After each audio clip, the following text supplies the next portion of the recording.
Hello. Happy Friday, everybody. Hello. Hi. Hello. My name is Teo Yu Yan. I'm the moderator for this panel discussion titled Giving More Ground. And this evening's event concludes the screening of The Block Party by the Community Theatre. The screening of The Block Party, as well as a number of other events held this past week, are to mark and celebrate the 5th anniversary of the Community Theatre. So let me first congratulate TCT on your 5th anniversary. Happy birthday. And thank you to everyone who's joining us tonight. Speaking on the panel tonight will be three really special and wonderful people. Izzati Ishak, who is the lead artist at the Community Theatre, Risman Putra, who directed The Block Party, and Nyam Sulin, who's executive director of the Arts Walk Collaborative, which produced The Block Party. The Block Party was one of the performances that was created and performed for the M1 Peer Pleasure Youth Theatre Festival in 2019. And the theme of the festival was poverty. Apart from the Community Theatre and their work titled The Block Party, two other groups of youth from Anderson Secondary School and Anglo-Chinese School also created and performed plays around this theme of poverty. Now, the journey of creating The Block Party, as well as these other performances, involved quite a number of people, and it spanned over a period of actually a little bit over a year. I had the privilege of being on the resource panel for the festival. And so I got a glimpse of the process of the creation of these works. And having witnessed this, I think the process of creating these works is actually as important as the outcome that audiences see. So the conversation tonight is really a wonderful opportunity for our speakers to share their experiences of and their insights about the process, the journey, and not just the outcome and the destination. So the format of the evening will be such that the speakers will each have a few minutes to address a question from me. Then we will move into more of a conversation format, and the speakers will respond to some key themes as well as to each other. And we welcome you as audience members to also pose questions or comments, and we'll do our best to weave some of your questions and your comments into these conversations. We were going to start with Izzati, but it looks like maybe there was some problem with her connection. So I'm going to move to Risman, who was the director of the Block Party. Yeah, Risman, could you share with us a little bit the experience of directing the Block Party? Oh, Izzati is back. Izzati is back. So maybe Izzati want to start? Okay, so Izzati, are you ready? I will pose my question then. We were going to go to Risman, but since you're back, let's start with Okay, Yeah. what's up?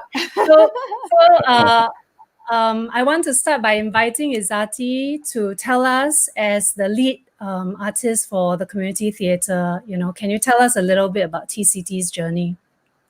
Izzati, over to you. Thank you.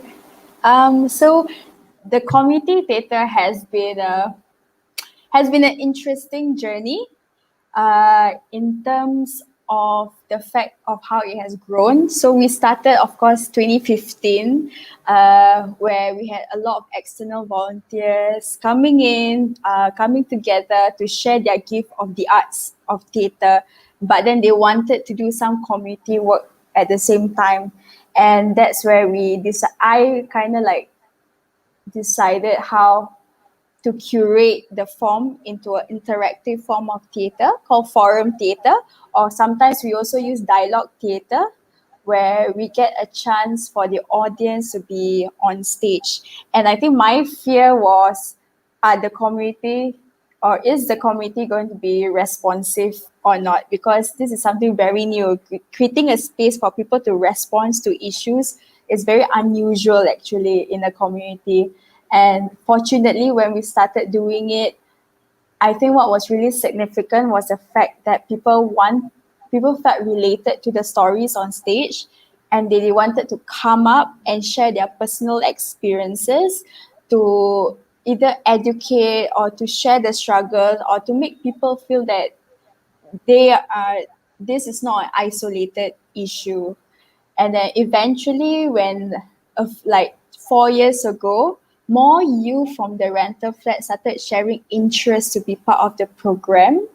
And that's where the pedagogy changed a bit of this theater is a volunteer run theater by youth, for youth, and for them to share the story until now. Yeah, and it has grown to different ways. So, for example, it's not just the TCT kids that you said, the block party. Currently, we have another program called Youth Stories, which is a collaboration with a family service center to talk about drug issue, but not about saying that drugs is wrong, but finding meaning of what drug is with the community, with the individual, or with the family. And that created a really safe space for young people to share. And they knew that this was spaces that they couldn't find in a mainstream society or mainstream platform like the school or in the community center. So when that happened, the way the FSC saw the work also changed. And I think we're trying to see how this can benefit further or allow people to take ownership of the issues that exist in their community. That's all. Thank you very much, Izzati, for sharing that context. I think you really highlight the TCT's kind of, really focus on issues that matter to people themselves, right? And also using theatre as a way to talk about tough issues that are sometimes hard to talk about through the format of theatre. Okay, well, I'm sure we'll come back to this a little bit more later, but maybe now I can turn to Rizman to talk specifically about your experience of directing the block party, Rizman. Personally, I feel I think it was a very enriching experience for me, and I would like to thank all these beautiful people from TCT to accept me as part of their family. And I'm not sure if I'm going to take all the credit for this production, but I think it's a full-on collaborative effort with all the youths and the community, in fact, living in that area.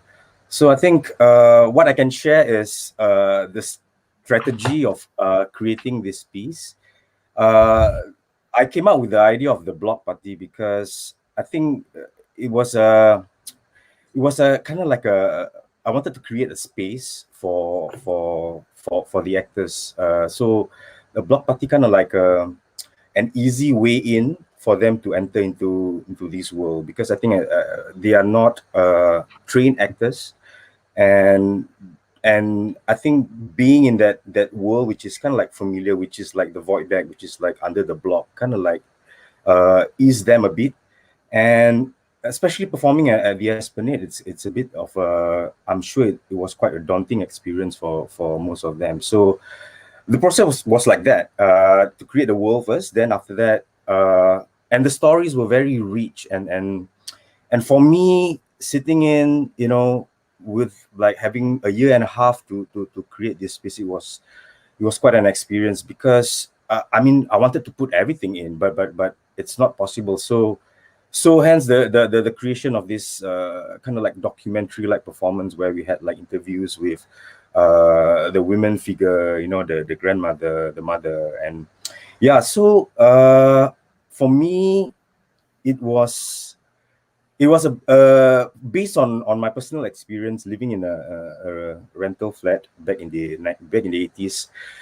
We had this kind of like a block party environment whenever there's like a high-rise event where the neighbors will come, and the children will play, and like people were telling stories. So I wanted to create a similar vibe for the production. So yeah, that's how I created the idea of a block party. Yeah, that's about it. Thank you, Rizman. I think it's interesting that you mentioned that it was important for that space to feel comfortable for the actors, right?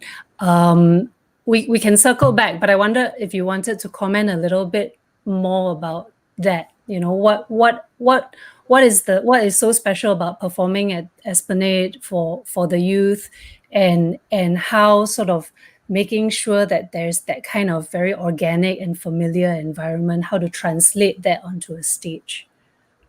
I mean, it's like performing at the Esplanade for youth, especially in a theater studio, like a proper theater setting with professional backup. I think it's pretty much like a dream for most of the of young adults, especially.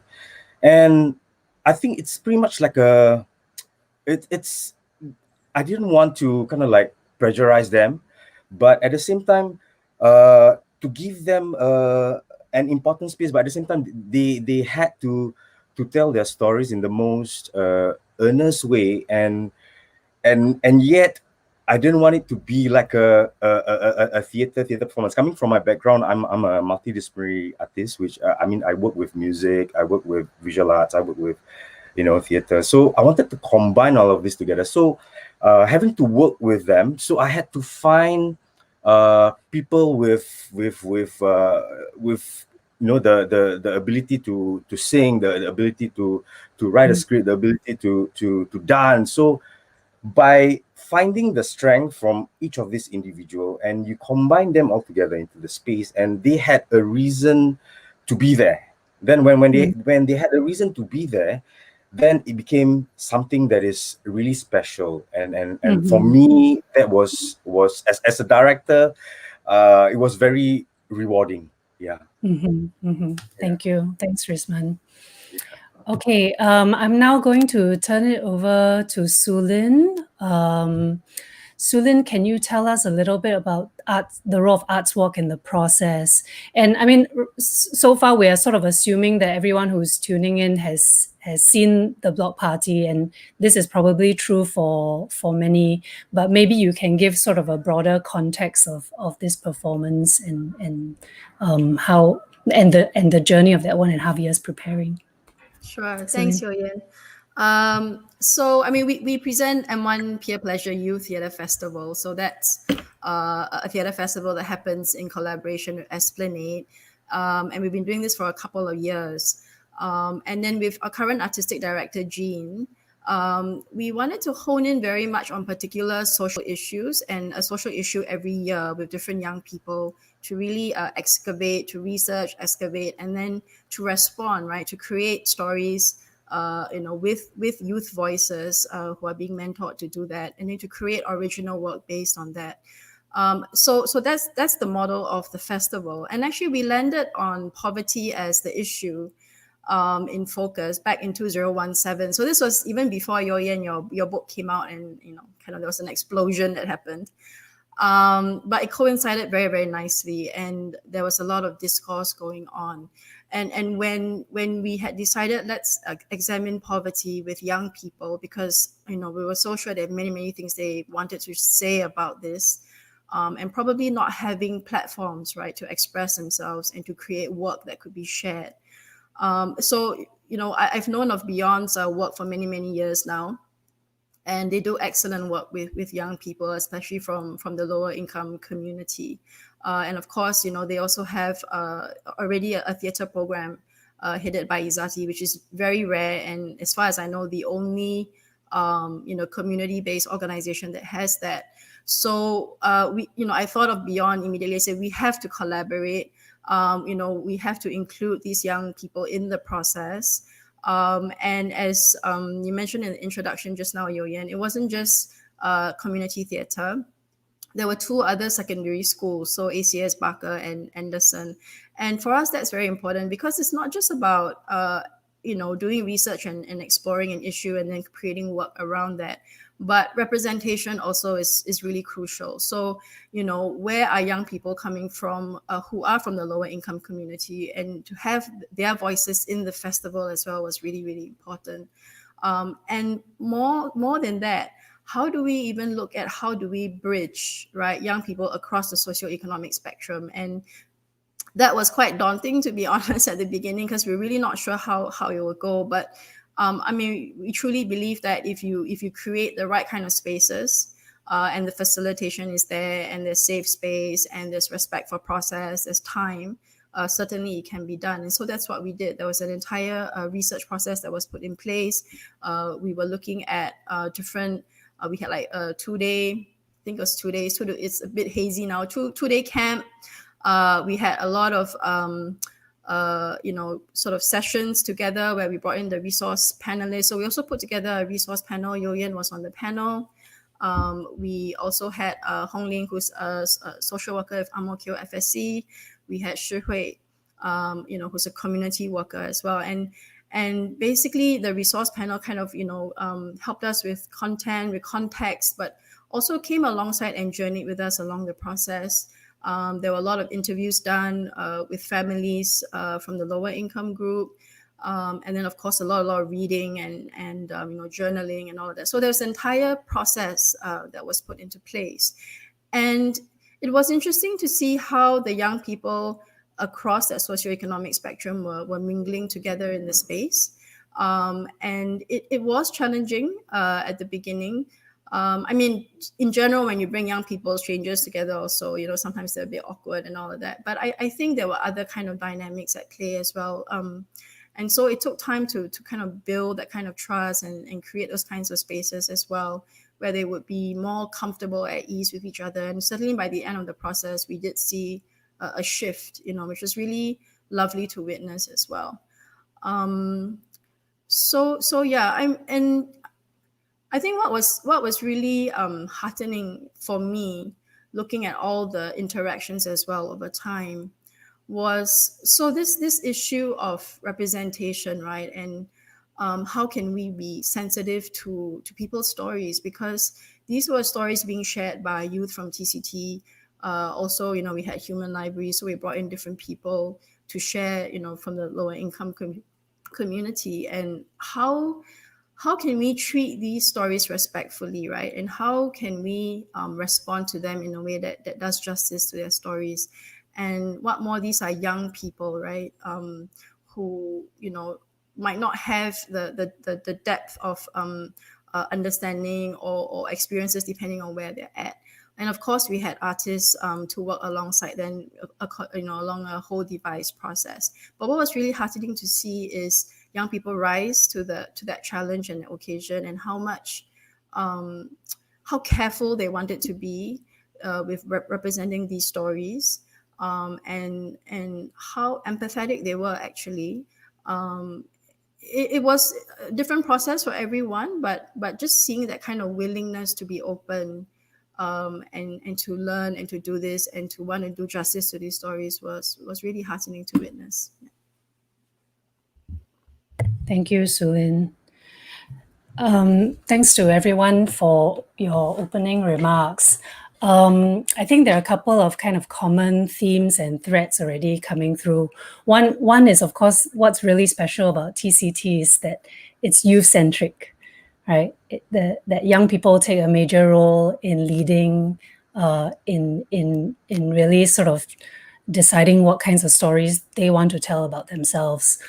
And I think that it's worth sort of talking a little bit more about what that means when something is youth-centric in the context of our society. So that's my kind of first question to you, whether you can say a little bit more about what it is like working with young people. Yeah. And secondly, I think one of the other things that all of you have talked about is that theatre is a means of dealing with complex issues, dealing with life experiences, right? So there is here sort of a more general question about what the role of theatre, what the role of art is in addressing some of these experiences and social issues. So I wonder if you can also speak to that.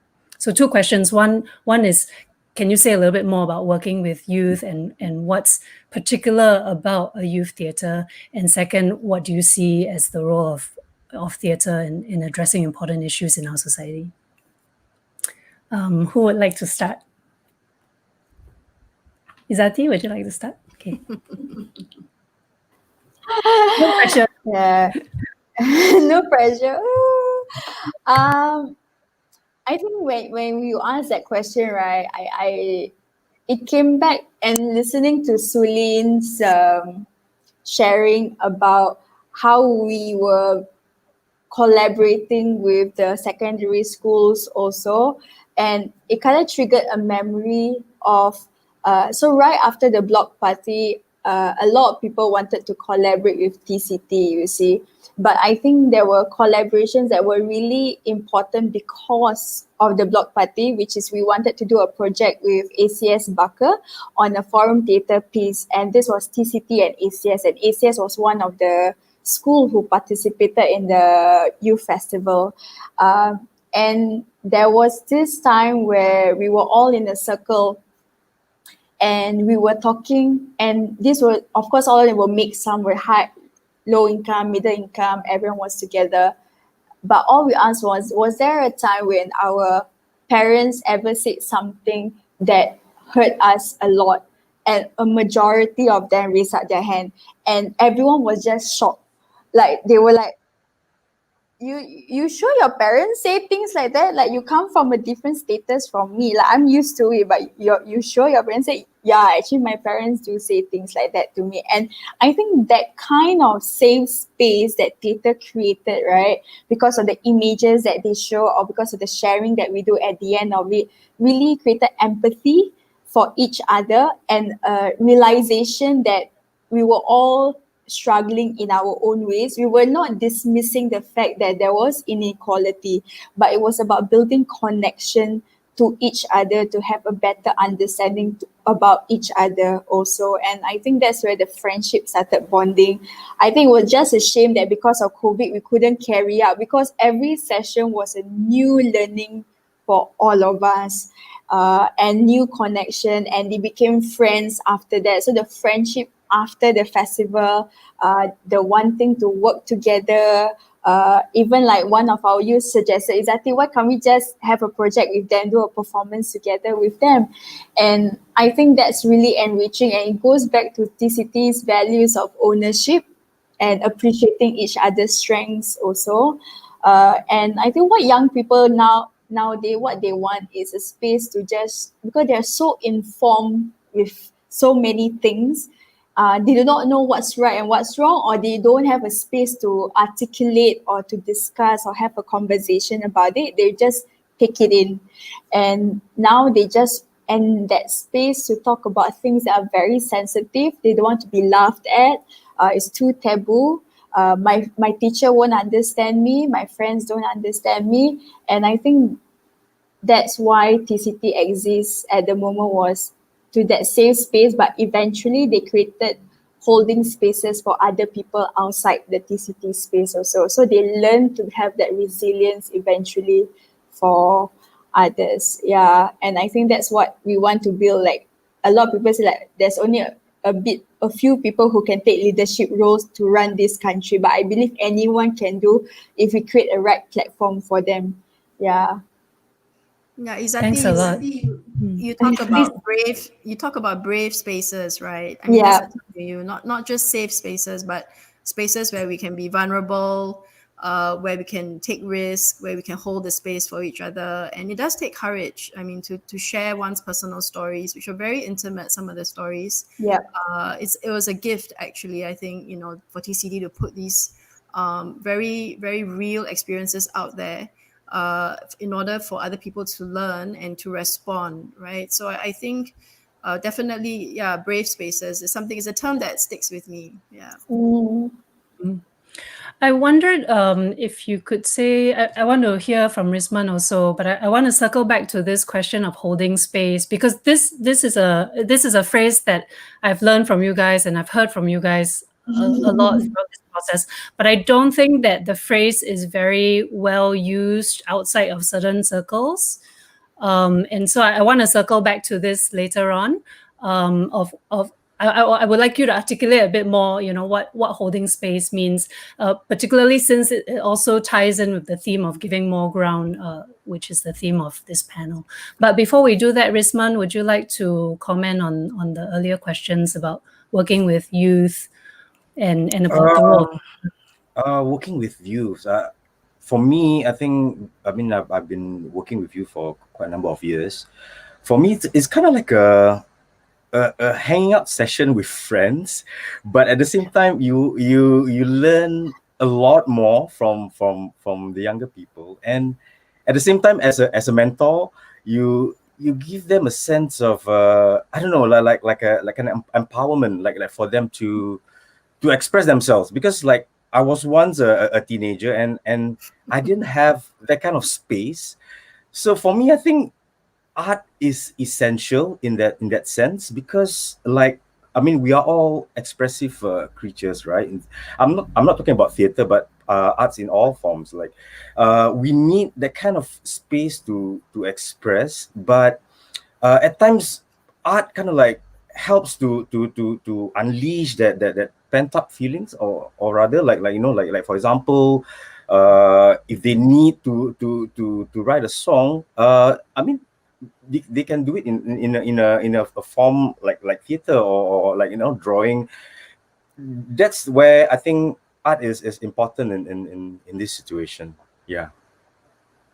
So you can allow for forms of expression that cannot exist in some other ways. Yeah. Yes, Okay. I think for me, right now at this age, is about self healing and kind of like meditation, right? Like for maybe perhaps the younger ones are like, oh, I'm angry and I need to do something about this. But rather than being angry, use that as a kind of like a tool to create something. Yeah. Yeah. Risman, you mentioned learning from the youth. Mm. And I think that was something that really struck me throughout the process, also sort of learning from young people. I wonder if you can give an example of that illustrates. Pop cultural reference, especially things which are in the now, so that like that you need to learn from them. I mean, just to kind of like catch up with things. Yeah, so that I think that's very important, because I think that's the reason why Block Party had like hip hop, like dance, all these things, because for them they found it relatable, and we have to include that in, because this is part of the generation. And so I think it's very important to know all these things, even though we are at this age. Right. So as language evolves, we also catch up with the new language, the new lingo, the new things that Definitely. people are interested in. Okay. Now, if I may circle back to the question I sort of put a bracket on earlier, if I could ask you all to say a little bit more about what holding space means, or what giving ground means. What do you think that means, particularly in the context of this particular production? I think when I always think about holding space, right, I think firstly is why do I want to hold space? And it goes back to this equation that people don't have that enough mental capacity to think about issues that they are going through, because of their circumstances, because of their status, because of the lack of resources that they are not accessible to. So I always go back to this mental capacity. Where do we get this mental capacity to think through our problems and our struggles or our community? You see, to breathe. And that's where holding space come in, is creating a limbo that you can enter without any judgment. You enter feeling safe. But when you leave that space, you're bringing some of that space inside you for another person also. And I think this was a learning journey for me during the TCT process, because I realized when we went through the human library session a few days ago, one of the youth always said that actually why the TCT relationship is stronger during rehearsal was because of the friendship that we built outside the rehearsal, how we stay out to have our supper after rehearsal, or how we met up to go to TCT rehearsal together or check in on each other. And that was actually, you brought something to another person that you had in here. And you were counseling other people because you felt that you could be brave to give that space to another person, you see. And at the end, so it's about building resilience. And I think that's something different about TCT is that firstly, it's a volunteer program. No one is forced to come to this space. It's not like it's an at-risk program, or like I choose you because there's a problem with it. No, you are coming here because you feel like you want to contribute something. And no matter whatever form, whatever strength you have, this is a space to contribute and that you can contribute. And I think once that confidence is built, that's where they start holding space of strength for other people also. Yeah, and so that's what holding space is to me.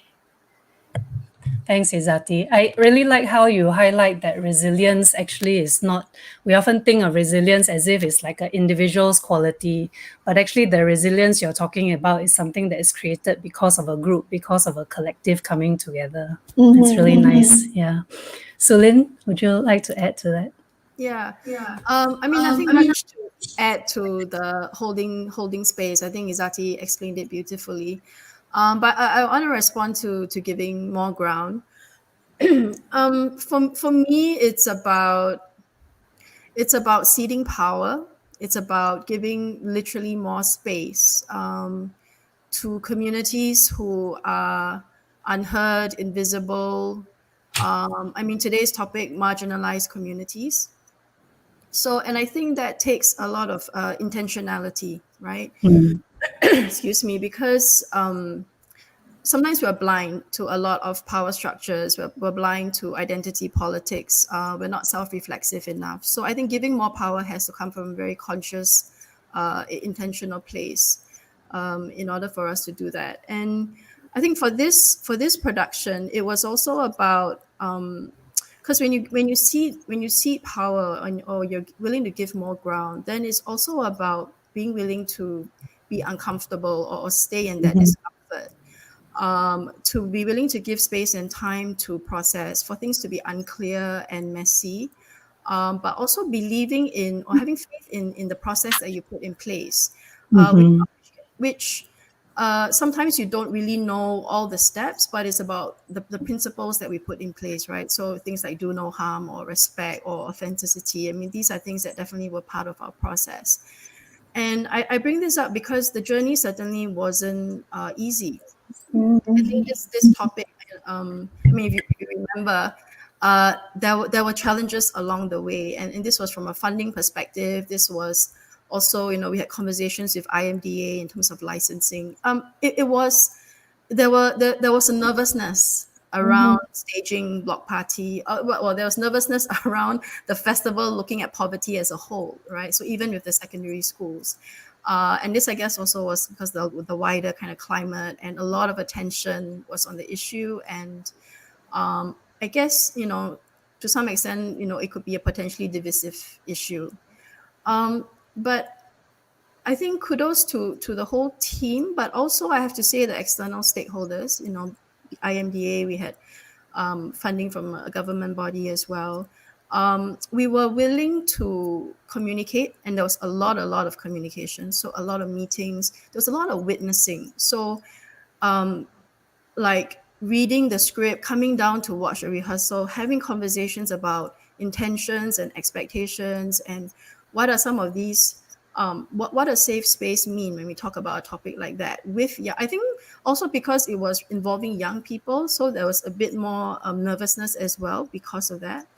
But for me, it's a reflection, it's a macrocosm of the potential there is on other contentious issues, not just poverty, in terms of what the arts can do and how we can collaborate with different types of stakeholders and what kinds of spaces can be carved out to have difficult conversations, and especially with the communities that are most badly affected. So it's not about us having conversations about others, but they are at the table with us and they are front and center, and we are holding the space and facilitating that process with them, and everyone just kind of needing to take to be willing to relinquish that power and control and commit to a lot of communication, witnessing, and then working together. And I see how we managed to do that for the festival with this issue, and it gives me faith that we can do this for other issues as well. And the arts is powerful because it's able to do that.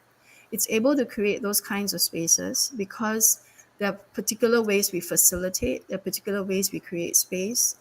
It is highly dialogic, but also relational. And it's in the way collaboration takes place, and ultimately the arts is about stories, and it's about how we tell and share stories, how we reimagine stories and possibilities, right? So actually it's all about meaning making, it's all about sense making, and this is what makes us human and gives us our soul. So for me, the arts humanizes social issues, which sometimes can be very cold, or you have statistics or information about people that are very removed from our lives, but the arts humanizes it and brings it right into our lives. And through, if we can identify and resonate with the characters, we immediately form a personal connection. There's empathy.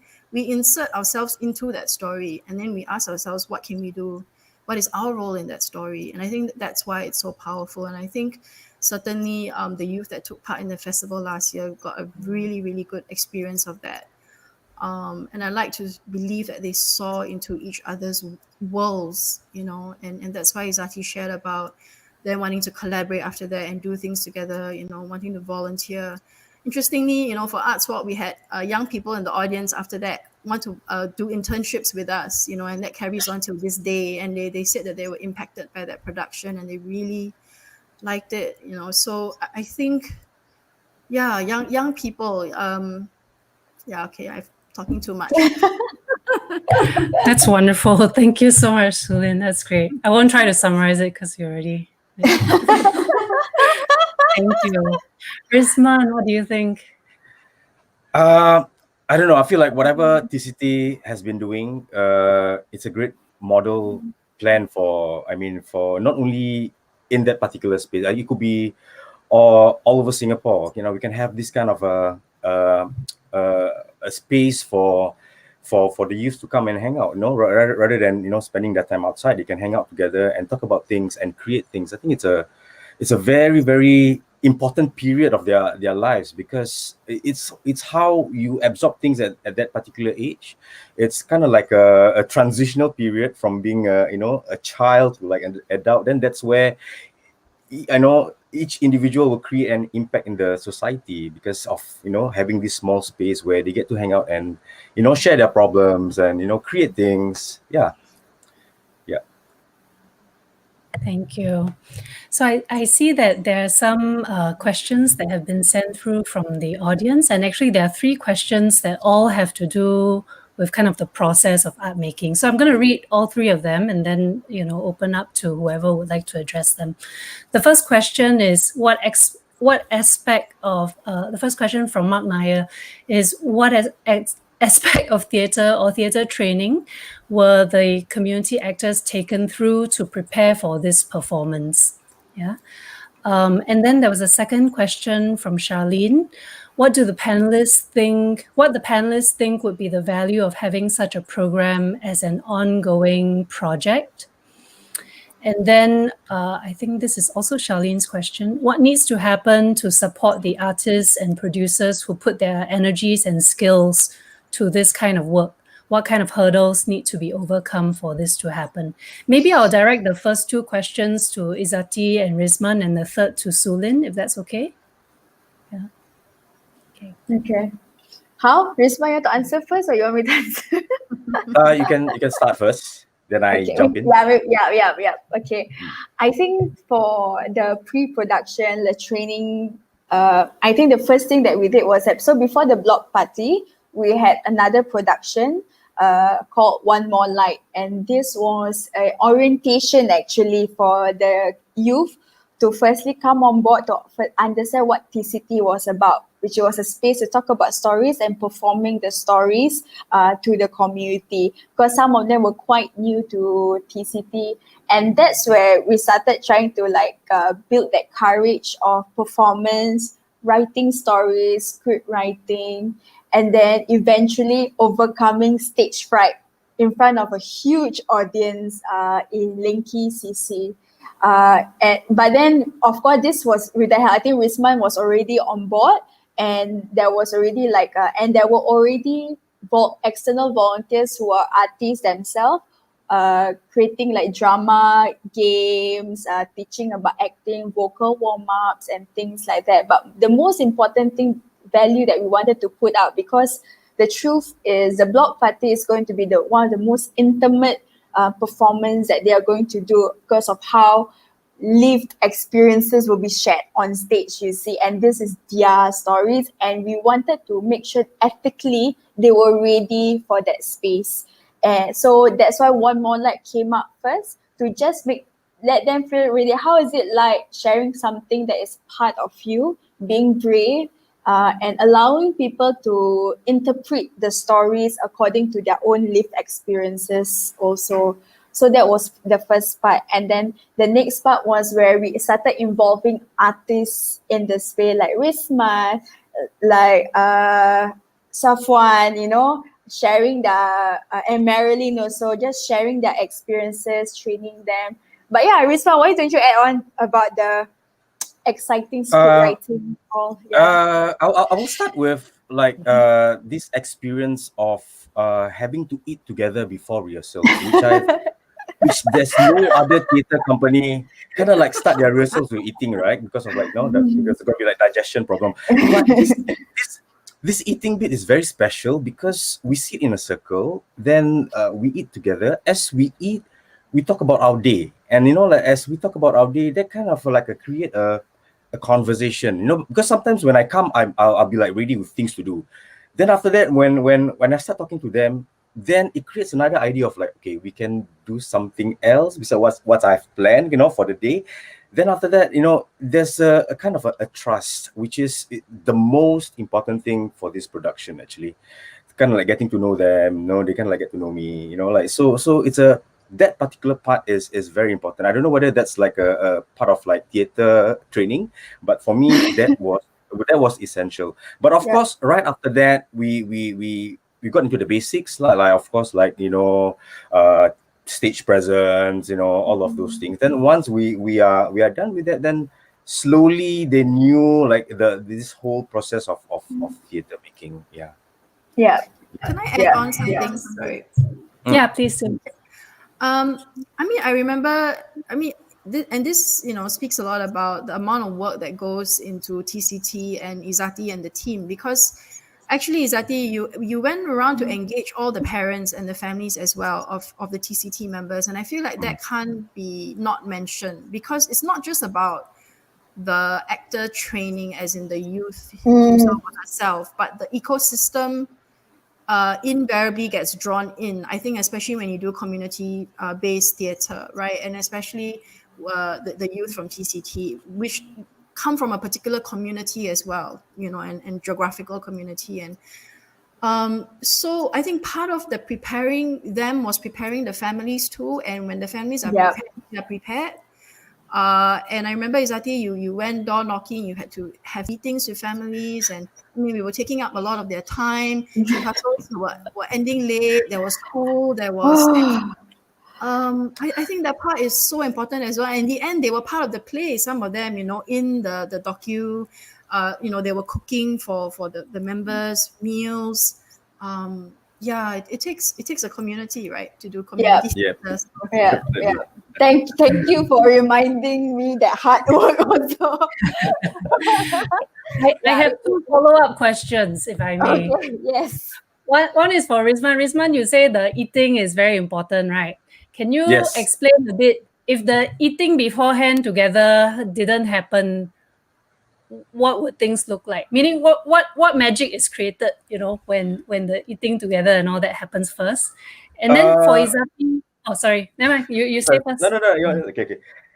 For me, when it comes to work, I'm very serious. I'm very strict, and like there's no such thing as eating before rehearsal. But I kind of like, it changed me as a director, and I was like, okay, I just need to get used to this, and because if not, then I realized that that's how they function.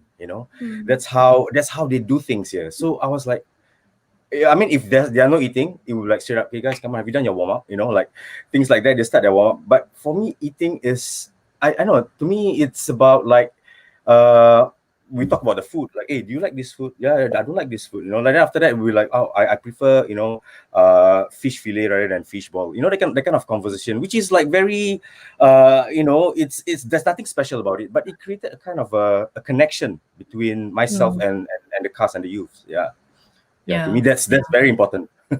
Yeah, that's great.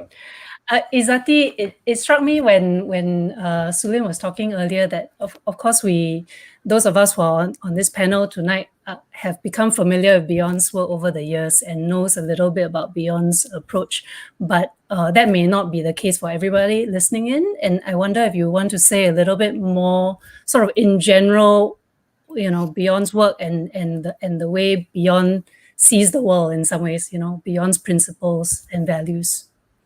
Can.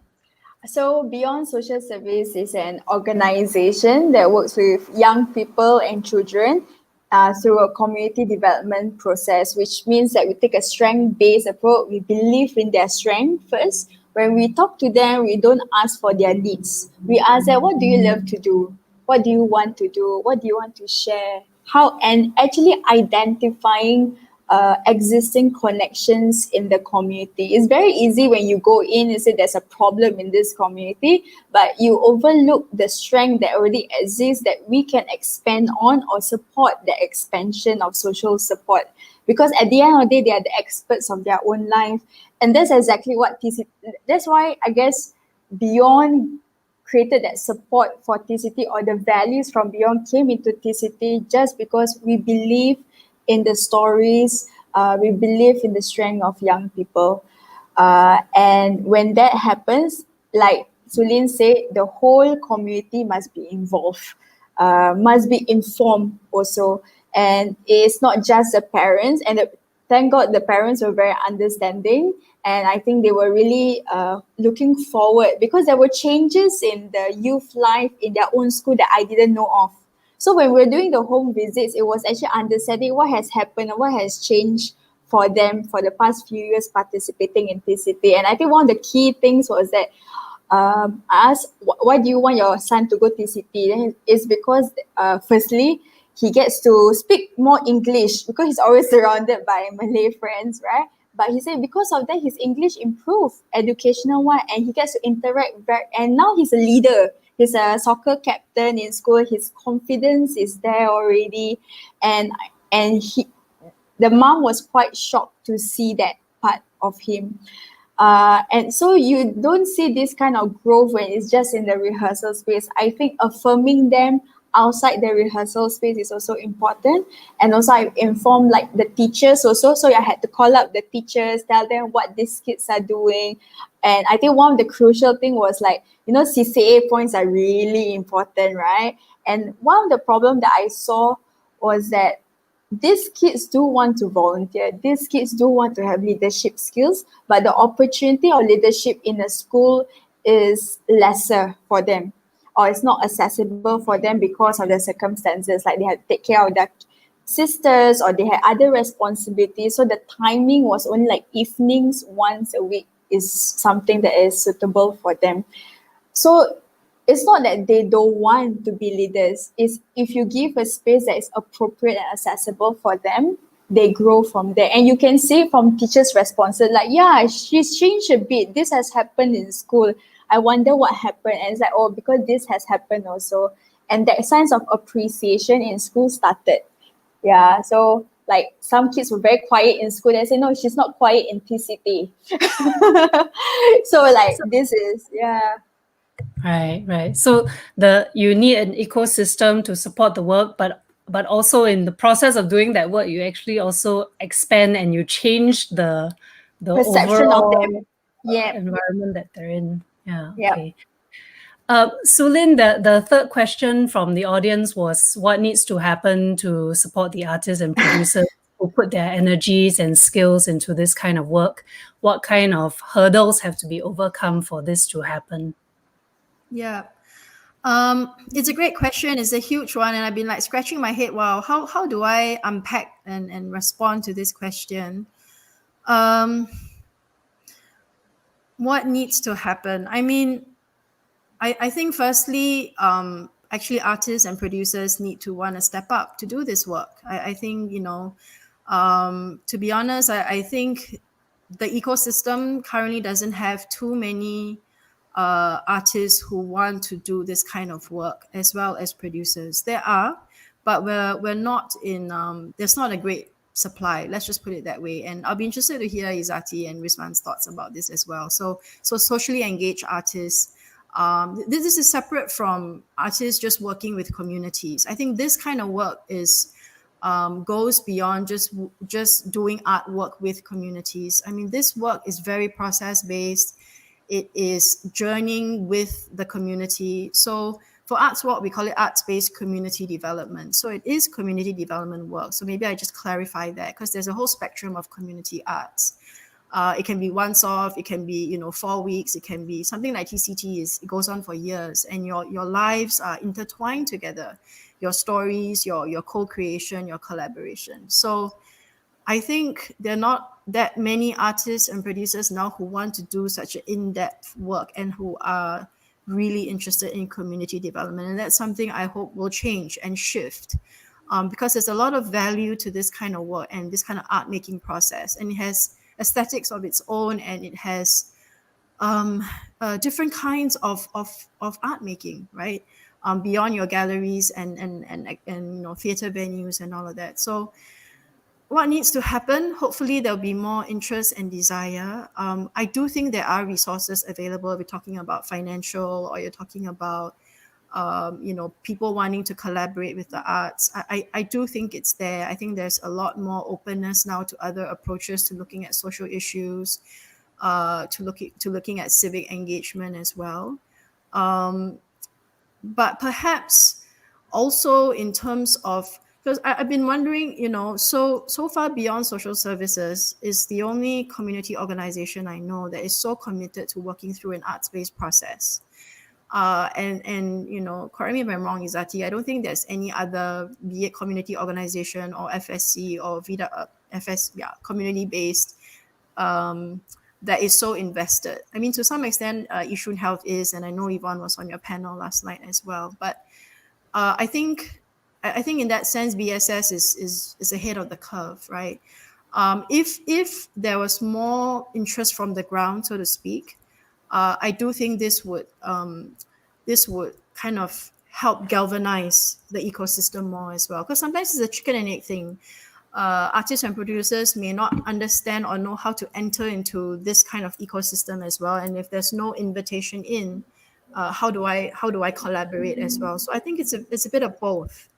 Also, so what needs to happen to overcome this? I guess doing more of these kinds of panels and talks, building visibility for the work, building legitimacy for the work, which is what Arts Walk does.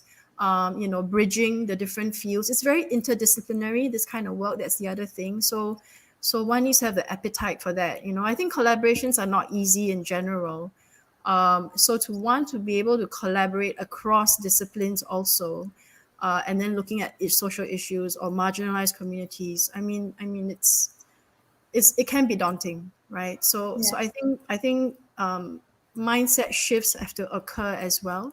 At the same time, so all the cogs have to turn now, and I think we've come quite some ways over the years, but I certainly hope to see more sort of PCTs in the community, more artists and producers stepping up to do this work, but also community organizations, kind of extending that hand as well. Yeah. Izzati or Rizwan, do you also want to comment on this? I think I echo what Sulin said. Yeah, I think it is a chicken and egg issue, because I understand, like, from an artist's point of view, and I'm not like I don't do freelance, and I think Rizwan can share his point of view also as a freelancer, which is I have a stable job. Beyond, fortunately, gives me the stability to do this kind of work and opportunity, you see. But unfortunately, only Beyond provides that stability.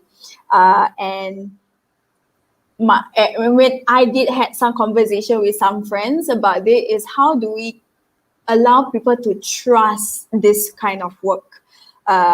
And it's not just from a community organization, but also as artists, also to trust this work that it is possible. It is about working together. It's more than just the art form. It's about looking at the beauty of art and what values it gives to the community. And how I think the chicken and egg is firstly creating spaces like maybe full-time jobs for community artists, you see, to journey and accessibility in the community themselves, to make them feel like I can invest my time because this is part of my work. But because I know as freelancer it's very, very hard. I've worked with that, but to me, I see myself as a very unique point where I see the youth, I know their stories already, and I can translate it to the artist, and the artist then thought, okay, I need to change the way I see the art form now. But then if you remove me, it will be no bridges at all. So there are different kinds of possibilities that can happen, opening up more spaces for artists or having more bridges of people who know the art but bridge the stories and the artists together. Yeah. I think that's a really important point, which I'm really glad you brought up, Izati, because the difference is you are a full-time, you're employed full-time by BSS, and that affords you, right, the time, the ability, the resources to be able to do this from a self-sustainability point of view. So that's really crucial too, right? So where is the commitment, to signal the seriousness, right? So it has to be a full-time thing. It's not a volunteer thing. It's not a part-time thing. And I want to add on also the importance of training, because Izati is trained to do this work. She was with Singapore Poly, the Diploma in Applied Drama and Psychology program, right? And there aren't enough institutions now that are providing training for this kind of work for artists and producers. And I think that's the other reason why the supply is short. Because there is no kind of local institution apart from SP at this point in time that looks at it takes it very seriously, as a degree or a diploma program. So I think that if that shifts, I think definitely there will be more artists and producers who are able to do this work, willing, and know how to then also collaborate with others also. Risman? I don't know. For me, the experience of working with TCT is priceless, because you need to want to do it, with the community, because there's no way you can experience this, doing it outside of the community.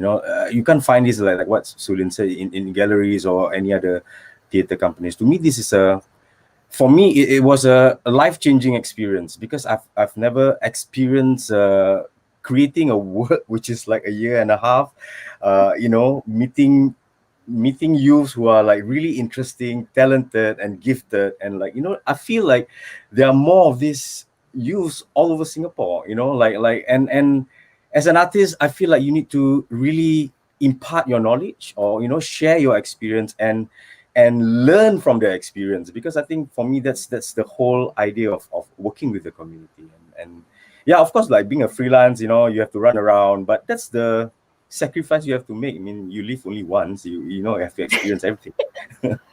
Yeah. Thanks a lot. Thank you. There were two other questions that our friends from backstage just sent me. So one is, we also have backstage. We still have backstage. One question is, Gan Chong Jing would like to ask how you all plan to continue to grow TCT to make space for more people to come in and contribute while still maintaining that sense of community. Yeah. Oh, okay. It's flashing on the... Okay. And a second question from Abhishek is, how can we replicate this across Singapore? Are there certain key ingredients or process here? Such interesting questions. So one, I think, is more about like how, when you bring people in to what is a community and what is, in some ways a tight-knit community, right? When you bring people in, or in some ways what Sulin said earlier, when you create these encounters that are people who often reside in different worlds, right? Mhm. How does that work? I think, and what does that mean for growing of a group like TCT? Maybe we start with that first question first. That I guess so when I'm reading this question, right, is contribute while still maintaining same sense of community. And I think community has always been about coming together, always the shape of a circle, always being able to see each other while sitting down, eating together. And collaboration is very key in TCT's work, because it creates more spaces. I think one of our key collaboration has been with a family service center, and what was really wonderful was their openness to learn and their openness to give, also to be in the space, to let go of that social worker role, but to just be part of the community, to learn from each other. And that's the truth. Like there's only one me, but I cannot do it alone if no one else trusting the work. So like collaboration with ArtSwap, with Sulin, with Wisman, it created more spaces in their own realms also, that youth or other people can jump around. Because the problem now is it's just here. But then once we have friendship, they can jump here. But then Sulin has another circle and can just jump around. And I think that's exactly what we're trying to do also. But it also echoes back if you talk about key ingredients, is really firstly the passion to do it.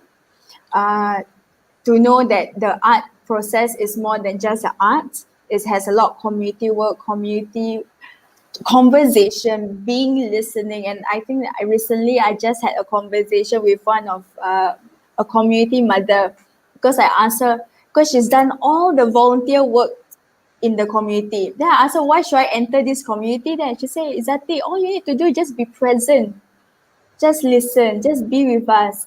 Then you can strategize, and I support what you want to strategize here together with us.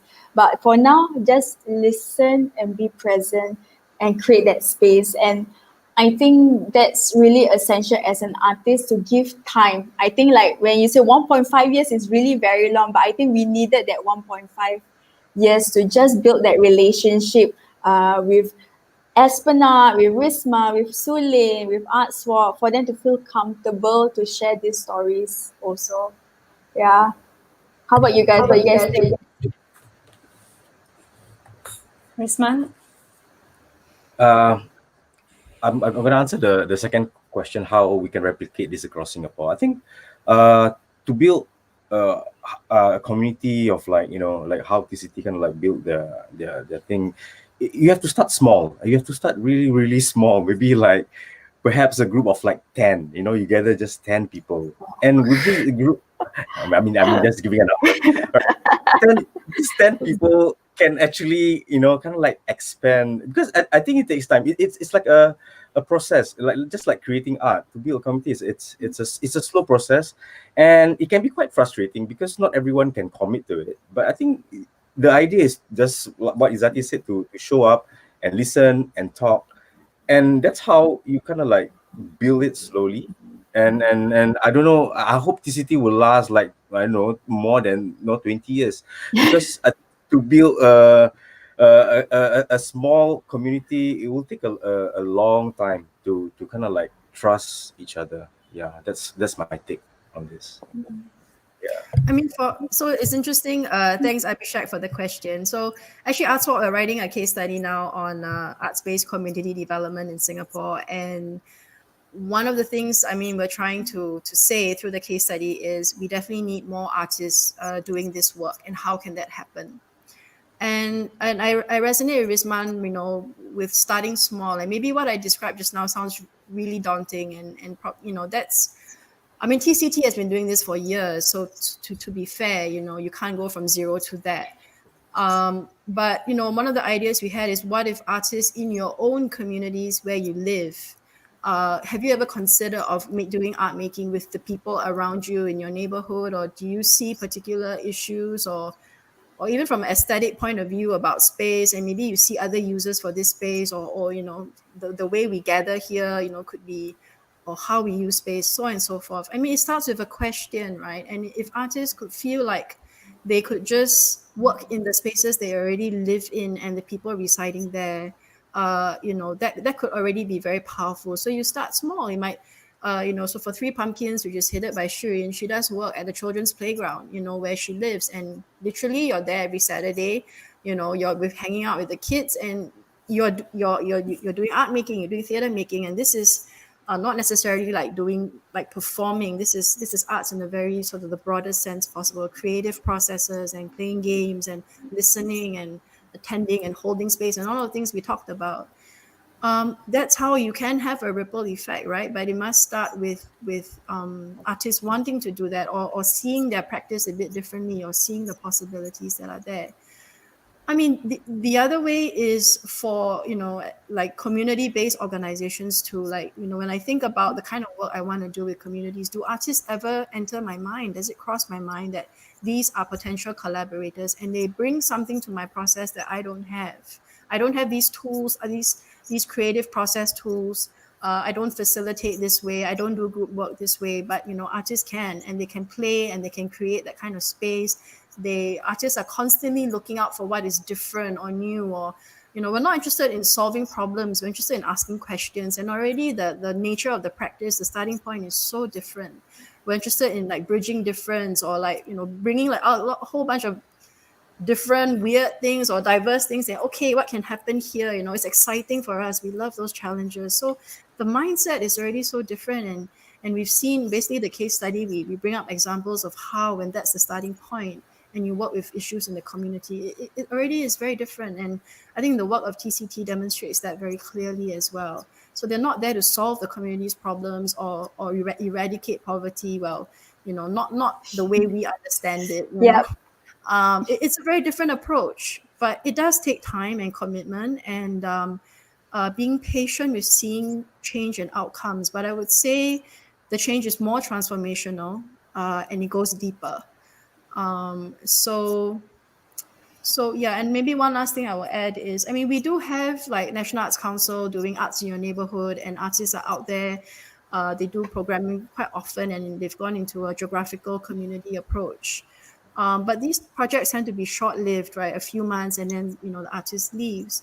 I mean, I'm wondering if more resources were pumped in to be able, to enable the artists to stay there longer term, and already at the beginning to be able to design a much longer term process where I know I'll be able to anchor in this community maybe 2 years, maybe 3 years, and do a much deeper work. I think that would be a lot more meaningful than just kind of, a short term, and then we do something and then buy, and then there's only so much relationship building you can do in that short period of time, and you're not really seeding sort of those creative approaches within the communities when it's short term as well. Because I would say the youth in TCT see the world quite differently because of TCT, and the way they think about problems, or the way they think about solving problems, or how I relate and all of that. And that has taken time.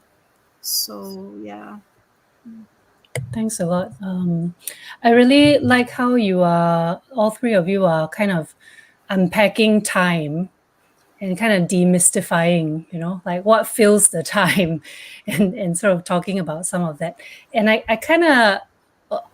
really like to hear a little bit more on that, because I think that is something that we don't we don't do a lot in our society, where everything seems very sort of like, you get to the result, you don't think about what happens in the process, and everything has a very short timeline.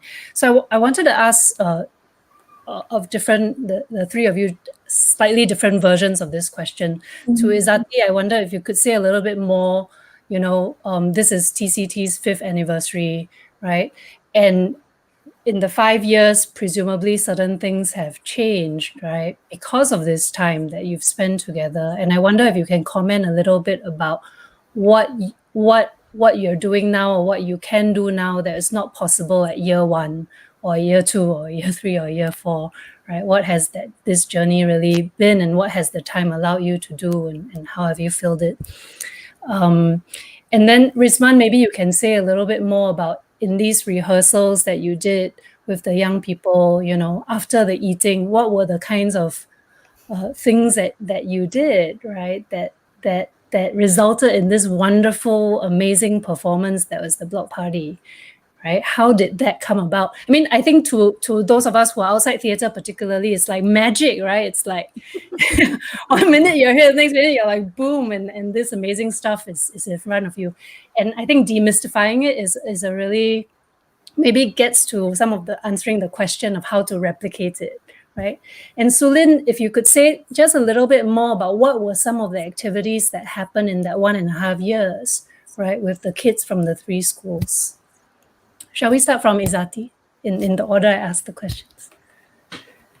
Can. I think that's a really good question, because I think those are questions that I keep repeating in my head, like things I couldn't do if I didn't do this. I think the first thing was first showing what art can do for the community. So I wouldn't be able to involve young people living in the rental flats to be part of the community theatre at first. I wouldn't be able to make them to create that safe space. I was trying to very, very hard, but they couldn't visualize how art can be important or could be valuable towards them until I showcase and create an experience with them how it can be.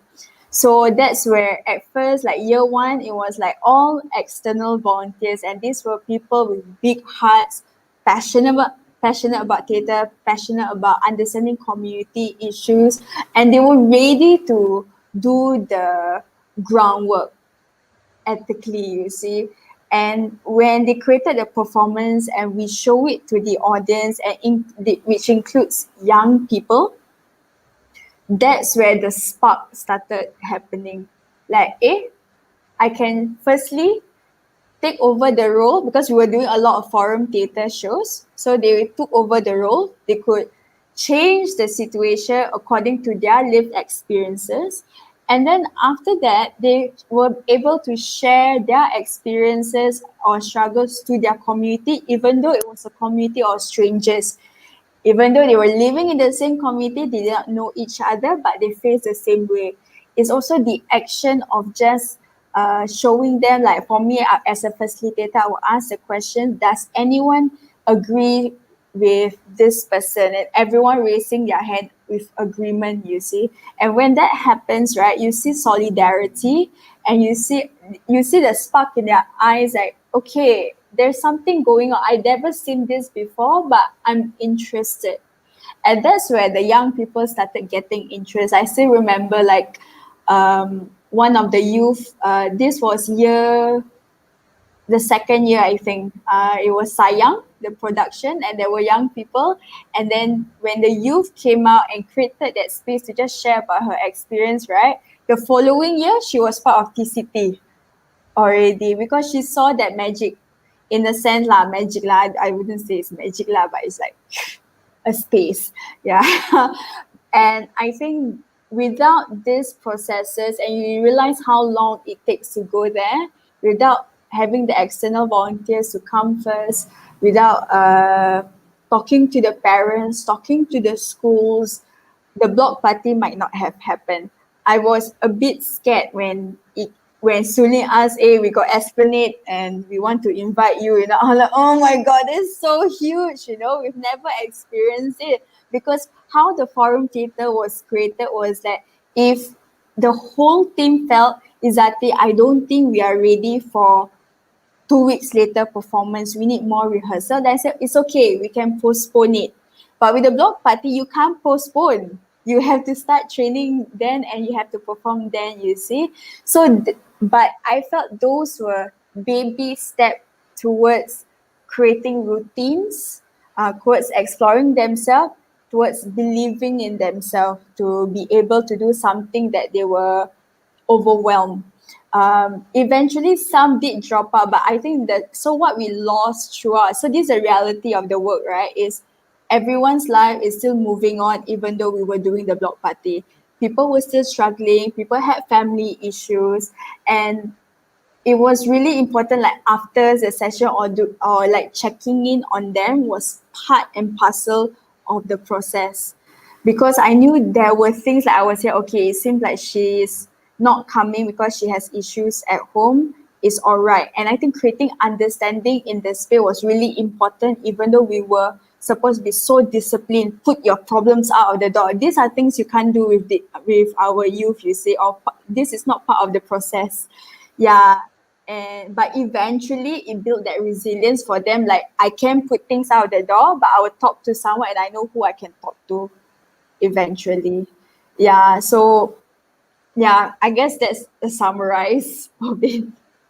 Thanks, Izati. Risman? Okay, so Izati have said most of it. Anyway, I'm just gonna add like not it's not all fairy tale. So like Yes. there were rehearsals where it was very frustrating for the both of us, for myself, like then after that I realized that okay, it's this is all part of the process, right? So we had to kind of like strategize. So after every rehearsals, there's always a situation where I will text Izati like, how do we do this? What we only have like three for this session, 3 people in the group. So we're gonna, never mind, it's okay. We just had to move. There's no way we are going to stop and just like this is not gonna work. Like there was no moment where we wanted to quit. It was just like, okay, we can do this. 2 weeks before the show, a lot of people were not here. So how are we gonna do this?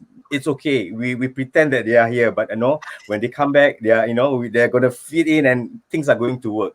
So yeah, it's not all it's not easy at all. I would say like that process of like year and a half. And of course, like there were fun moments where we did aerobics together, we danced together, we shared the space, and I was sharing my experience in like, working with youth from around the world, So yeah, there was, yeah, it's plus and minus lah. But at the end of the day, it's a beautiful experience. Yeah. Thanks. Sulin? Oh, you are still muted, Sulin.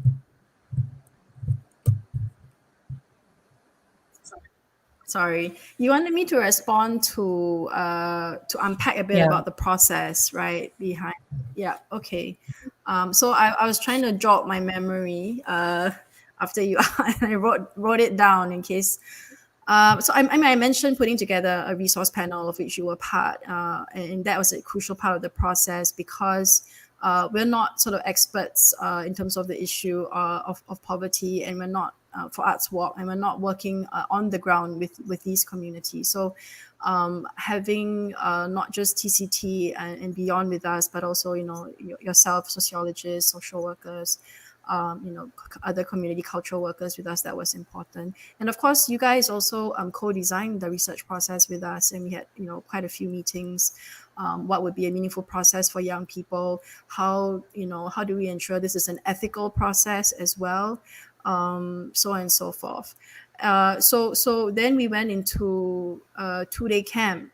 This was quite early on. This was in beginning of 2018. Where we brought the different groups together. So, TCT, Anderson Secondary, and ACS Barker. And I remember it was a very, very intense 2 days, but very, very meaningful. So Yo Yen, I think you started us off by, kind of reading and talking about excerpts from your book. This is what inequality looks like. Kind of deep diving into some of the issues, looking at poverty, but also inequality. Then we played quite a lot of theater games just to warm everyone up, kind of, build relationships, get people comfortable.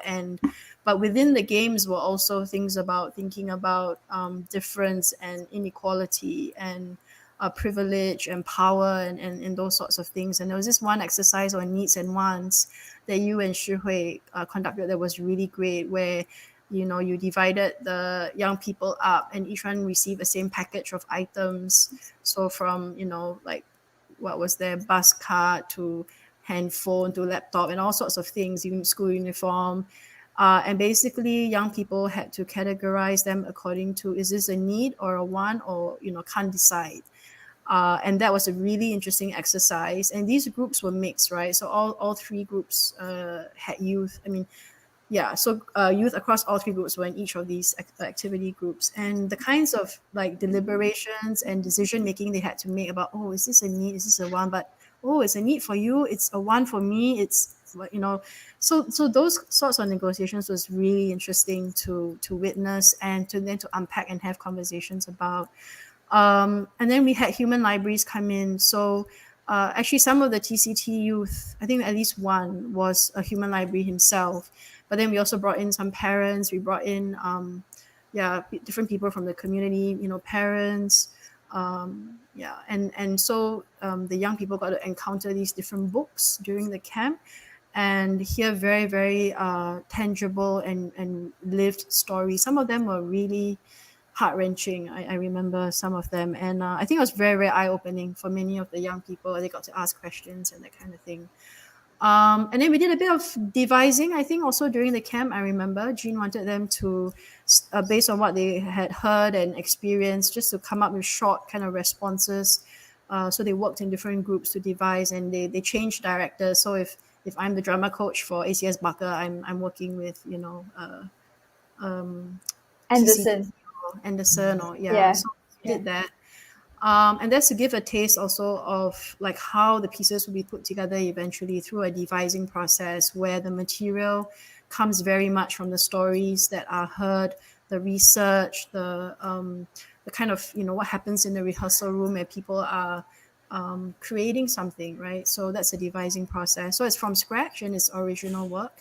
After that, I think probably a month or I can't, you know, it's all a bit hazy, the timeline, but probably about 2 months later or so, the three groups then went into the community. So there were community walks that were conducted.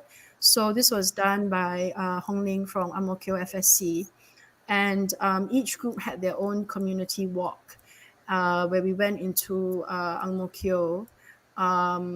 And basically they also got to visit families. So this had to be done very sensitively because you cannot have too many people going to someone's home, right? These are rental flats and all of that.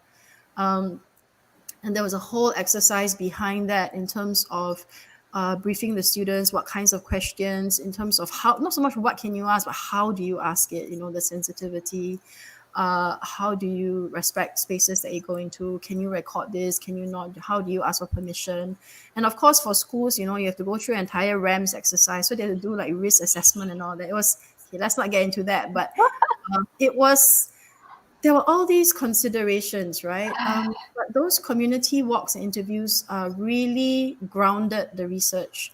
And for Jean, it was really important that they went into these rental flat communities and into the flats themselves, because it is a sensory, visceral experience beyond cognitive. You need to be able to see, hear, smell, and all of that. And all of that would then inform the authenticity of the pieces being created, you know, and being able to convey that in a way that is real. So that took place. And then separately, also, the groups then conducted even more interviews on their own. So we linked them up with different members in the community. This was through Beyond, but also Ang Mo Kio FSC. And then with all that source material, with all those experiences, they then went into devising. So they, in their own groups, into the rehearsal room and started creating responses to whatever they had experienced. And it became, you know, different vignettes or different dialogues and all of that. So that's where, you know, and the artists were working with them throughout, you know, for these three groups. And then we started putting the script together, right? And Risma talked about the script writing process and all of that. And then somewhere along the way, I think this was towards the third quarter of 2018, was when we met to present the draft works to each other, where we were at the process. And that was another interesting experience, because then it was very important that we could give each other feedback on the work. I think Yo Yuan, you were there as well, right? The resource panelists were there, and together with the other youth, and we were giving each other's inputs and feedback as to the script and what we were seeing so far. And I think there were questions asked, you know, why were characters presented a certain way, or why this story, or what is the intention and all of that. So I think those conversations were really important. yeah, and then pretty much by end of 2018, early 2019, the scripts were kind of finalized. I think TCT took a while more to finalize the script. It's a bit of a haze now, but I know it had to be semi-finalized because there was the whole IMDA thing, right? So from a licensing point of view, you have to submit your full script in order to get a license so that you can then advise audiences what kind of rating and that kind of thing. And for schools who are a big part of the audience for M1 Peer Pleasure, knowing what kind of advisory is important for them, right? For them to know whether or not to buy tickets, for which age group and all of that. So pretty much the first half of 2019 then was about rehearsals, refining the script, and then we were in theatre, I believe, end July, early August, somewhere there. And after the stage, and it was a sold-out performance, a sold-out run rather. We had, was it 4 performances, Izati? And it was sold out, and very, very warm reception, I remember. I think people were surprised, actually, that TCT could pull a production like that off. Very professional, yet very, a lot of vulnerability. It was very real, raw in a very good way. Like the level of connection or wanting to connect with the audiences was there. And like I mentioned, I think a lot of response after that, like people wanting to volunteer, be it for BSS or even, like ACS wanting to do further work with Beyond, interns wanting to, join Arts Walk. So quite a lot of ripple effect, I would say, after that production. And then after that, we had a debrief, right? So all the groups after the festival, on the last day of the festival, we came back together the resource panel as well, and we debriefed, and there was quite a heart-to-heart talk, I think. I remember at some point the conversation got a bit intense also. I think also it's kind of like post-production blues. It's the last day, we're going to say goodbye. But also, so at the beginning of this chat, I mentioned how I was really impressed how young people are willing to hold the space for each other. Despite it being a sensitive topic, it's difficult. They don't want to offend each other. You do have a socioeconomic spectrum represented in that room. How do I talk sensitively about my privilege, or how do I not offend and all of that? And I think to some extent, if those that, from the kind of like the middle class and up kind of group, I think there was some level of guilt that they felt, this, in the sense of, because you are made aware of your privilege and what do you do about it. And so even though they were less awkward with each other than at the beginning of the process, and there was certainly a bit more ease and willingness to interact and all of that, I remember the kinds of conversations also, it was a bit about still wanting not to offend the other person and all of that. And I remember one of the TCT youth just kind of saying, hey, relax lah, chill, just kind of speak from your heart, and it's okay, so acknowledge that difference, acknowledge that, there is this thing called inequality, and we're all on different sort of parts of the continuum, but we can meet somewhere, and we can connect on a whole bunch of other things, and we can co-create and collaborate, and we can't solve everything now, and it's a work in progress. But maybe what's most important are the relationships that are built and the willingness to want to come together, and so that stuck with me, because that it is difficult to bridge difference, and it does take a lot of work and commitment and time. But certainly with willingness and the right kind of space that's created, it is possible. So like Izati, I really hope that after this whole pandemic thing, some of these projects that were on the way can continue, right? Like the collaboration with ACS and all of that. I think really interested to see how that goes. Yeah, thanks a lot to all three of you for answering that. I think it is important to demystify, the process, right? Because I think there are lots of people who are interested in in some ways in creating these kinds of spaces also in whatever communities they're working in. I wanted to sort of make two minor comments. One is that Sulin mentioned Jean several times, and she's referring to Jean Ng, who was the artistic director of the Peer Pleasure Festival in 2019. Yeah. And the other was that, you know, we talk about this in terms of the youth, but listening to all your recollection of the process, I'm remembering that it was also very difficult for the adults. That the journey was not just for the youth, and it's not as if adults have an easier time dealing with some of these issues than young people do. And I think in some ways, young people come with a more open heart and with a level of curiosity that is actually more difficult for those of us who are older to do. And so I think that the journey was actually very valuable for all of us who were involved in the process, and not just the youth. Although maybe that was not the intention, but the unintended consequence is we also got a great deal of benefit out of the journry. So is this part of the conversation, Yo Yen, where we turn and ask you a question? No. I Because I've been dying to ask you a question. That part's not coming. No, I wanted to ask actually because in the preparation for this session, Izzati had mentioned to me that recently you all had a watch party. You had a watch party. You and Risma had a watch party with the TCT members, you know, to watch the block party again. And this is 1 year, of course, after, right? 1 year later, and in such a strange circumstance, right, that we're in right now. And I wondered what that experience was like, how they responded, how you responded. Ismail, you go first. Oh man. Okay.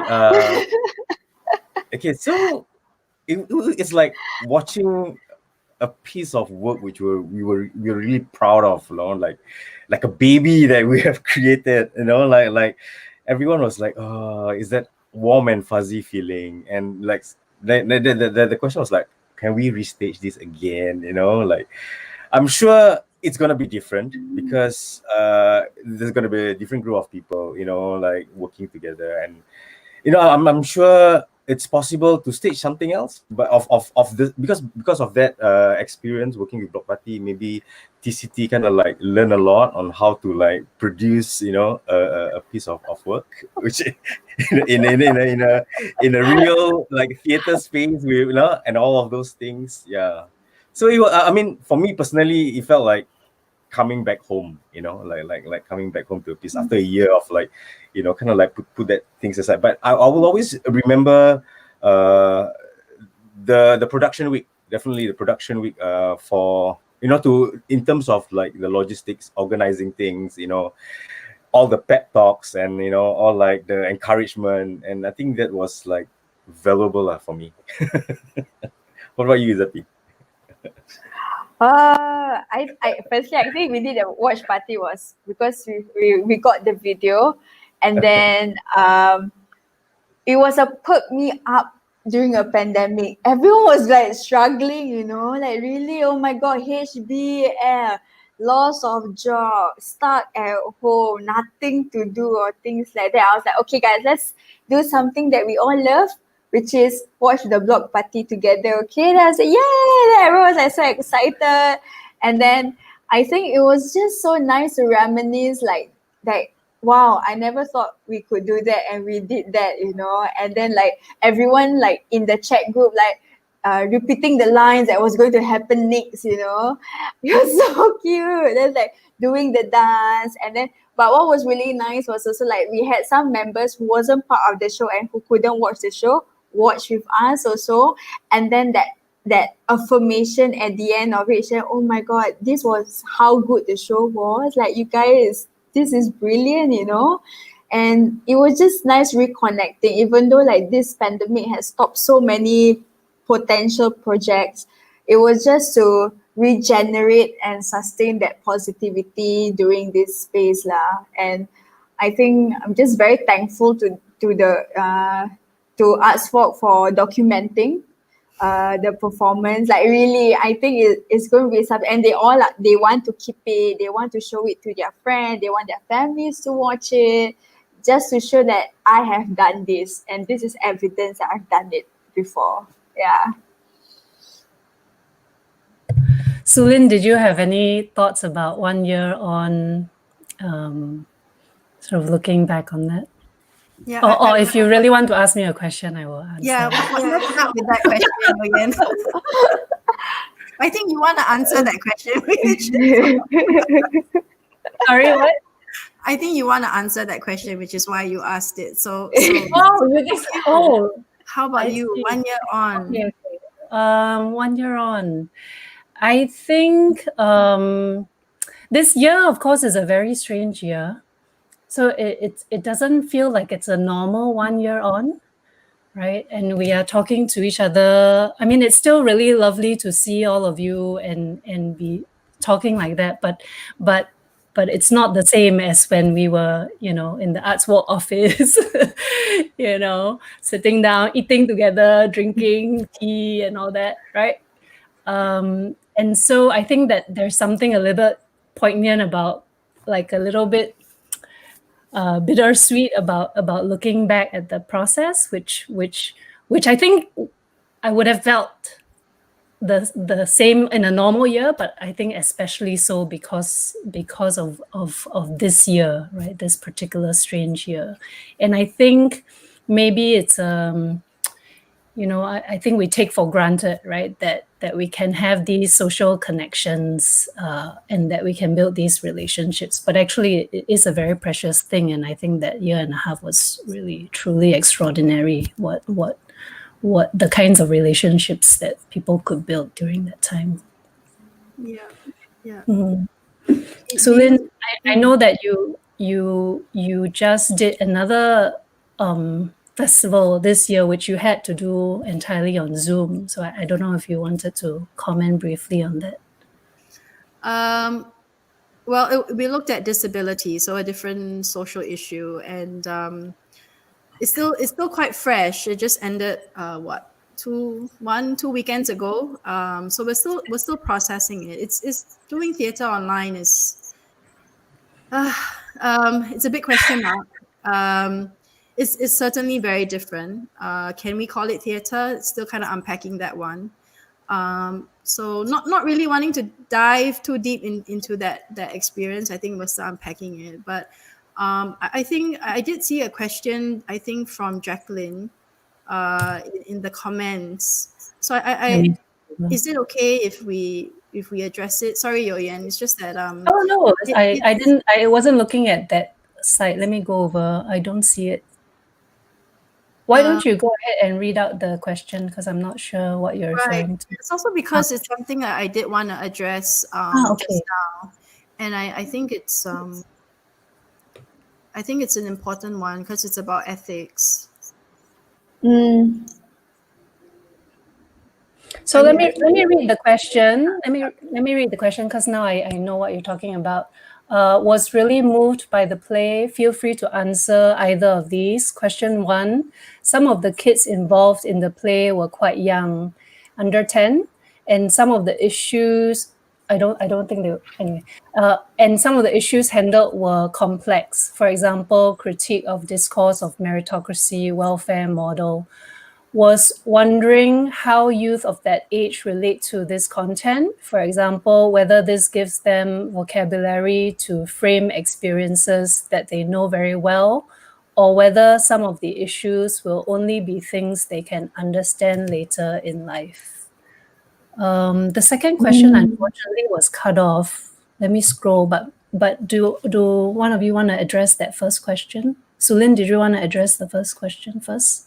Yeah, I just wanted to say, because, I mean, how to do this process ethically was constantly on our minds. And I thought it was important to talk a bit about it because, especially, when we work with young people for one, and then from, your so-called marginalized communities or vulnerable communities, then other kinds of considerations come into play. And you remember, Izati, we had that conversation about, because there was a lot of conscientization work going on, right, in terms of creating awareness about particular issues and like systems and like, what does it mean to be poor? What does it mean to be living in a community that is associated with poverty, right? And then I think some of the younger, I guess, kids, I remember they don't necessarily understand what that means, or that they are poor. What does that mean? And I remember asking you, Izati, like, how are they doing, and how are they making sense of this whole process? And I think the difference is that because there is already this close-knit community formed within TCT and with the families and that community, these sorts of discussions can be unpacked together, right? So for me, that was really important to know that that space was being held to have these conversations and to make sense of it together. And it's not just information that they're downloading and trying to make sense of it on their own or misunderstanding what it's about. And the community support was there. And through a creative process as well, I think they're getting clarity for themselves. What does this mean for me and my community, or for others in society, and how do we relate and all of that? So just to say that we were aware of all these considerations and what were the things that needed to be in place in order to do this kind of work. I don't know whether you want to add on, Izati. I think this ethic thing of giving us because it can seem very idealistic at first, that wow, you're creating a space for people to share their story, pour their stories out and things like that, to evaluate their life. It can go negatively and positively at the same time. And I think it was a learning journey for me as a practitioner, because I still remember there was a point of time where one of the youth who was already a very regular youth in TCT, and then there were these new kids coming on board, right? And we were just talking about power in a family, who has more power in the family. And suddenly he got super concerned, which is relevant because these are things that I might not be thinking about. And he said, Izati, don't you think they're too young to know about this? I don't want them to go home hating their parents because they are in this situation, you see. And that was really strong, and I felt like, oh, did I do something wrong? Like, maybe I am doing something right. I will accept it and embrace it also, and learn from it. And that's where I realized, like, I had to really slowly unpack what power is in the family, and then even inform, like, yes, these are realities that we are living in. Do we want to put it down, like cover it up, or do we want to highlight it, but in a way where we say we're not blaming anyone, we're just acknowledging the different layers or complexity of the issue that we are going through. So, and even when I meet up with the families, I will inform them what kind of issues that we are talking about. So I would like, we're going to talk about issues of like family, relationship, drugs. Are you comfortable with that? So that's a permission I'm asking from the parents even. And they were like, I think these are important. So far, all of them are quite okay, like very okay with it, because they said, like, I feel like it is important to talk about this because they need to know that this is happening in the place that we live. And they need to learn about this situation of how to make better choices also eventually. So they knew what their children were going to talk about. They knew it's going to be private. My only thing was I was blessed to have supportive parents who is supporting their kids to be part of TCT, and how I could be very honest with them. But the honesty comes with relationship building also. They knew that even though I was talking about this, they are going to leave the space with slightly different ways of thinking, but feeling safe about themselves, not the self-blaming and things like that also. So the ethic practice really took time for me to discover eventually. Yeah. Yeah, because if you're not addressing it, right, then they're going to be hearing these things outside anyway, right, in school or other Yeah. kind of circles that they're in, or through the media, or things they read or are exposed to. So it's better to process it together in that kind of a safe or brave space where we can support one another through it. So I think that was definitely the thinking Yeah. behind it. Yeah. Yeah. Rizman, did you have anything you wanted to add to this? Coming from an artistic standpoint, I think the script writers did a great job in crafting the script in such a way that the younger cast could actually understand. And during the process of rehearsals, the older ones will kind of like sit together with the younger ones, and they will like explain what's this scene all about and how they could actually, you know, relate to that particular scene. So it was a very tedious process, but it was necessary in creating Block Party. That's where I think kind of like they got into the scheme of things, like well, what is this story about? What is the world all about? So yeah, I think that kind of works. So kudos to all the script writers who kind of like went through like so many drafts together just to make things right for the piece. Yeah. And the script writers were? So I mean, the script writers were TCT volunteers. They already had that sense of, okay, I'm going to share this story, but it has to be dignified stories. So it's not like I'm going to create a story because it's going to look glamorous and nice on stage. I think me and Rizman were always like having this conversation with them. Are you like, is this the angle that we're going for? Is this going to look like a pity party, or is this going to look from a strength way, or is it real or not, you see? And I think we were very fortunate to have script writers that were already aware of these intersections of themselves, writing it, knowing that they need to take a sit back and put the stories in front first and make it aesthetic. Yeah, and that was very, very important. Yeah. And I think the second question that Jacqueline asked, I can see it now, was about how community members responded when they watched it. Do you recall after the performance? I know members of the community went to see family members of the performers were at the performance. Do you recall some of the things they said after, some of their reactions or responses? I think what I knew was, and this was like from the sound manager, because she was on top, or she was doing the subtitles. She was like, oh, I can see the mother crying already because he saw her child was acting in front of her, and they were on the front row, you see.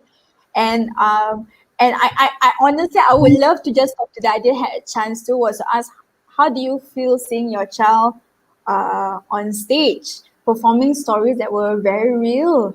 It was a reflection of the things that you experienced. Do you feel my feel was feeling offended, like feeling that so vulnerable, that it was bare, you see. But for them, it was like, no, these are really important stories to be shared because these are truth. And I think what I always see the community is that they do want to create a better space, a better place for the young people and for the children and for themselves. No one don't want a non-better place, you see. And I think the first step is having those conversations, having those sharings, putting truth in the stage for other people to understand, or make it palatable also for them to understand. Yeah. Thank you. So we are coming to the end, and so I want to give each of the speakers a little bit of time to kind of round up. And I want to pose these two questions. One is from me, and one is from someone in the audience, Elizabeth Quek. She said, I love everything that is being shared on the arts and community development. What would be the best way to support your organizations and to get involved? Yeah, which I think will be a really nice way to round up. And then a question from me, I suppose, is what you would like someone who's seen the Block Party or who's heard you tonight, what are some of the big kind of takeaways that you want to end with? Let me go Rizman, Sulin, Izzati, so that Izzati gets the last word.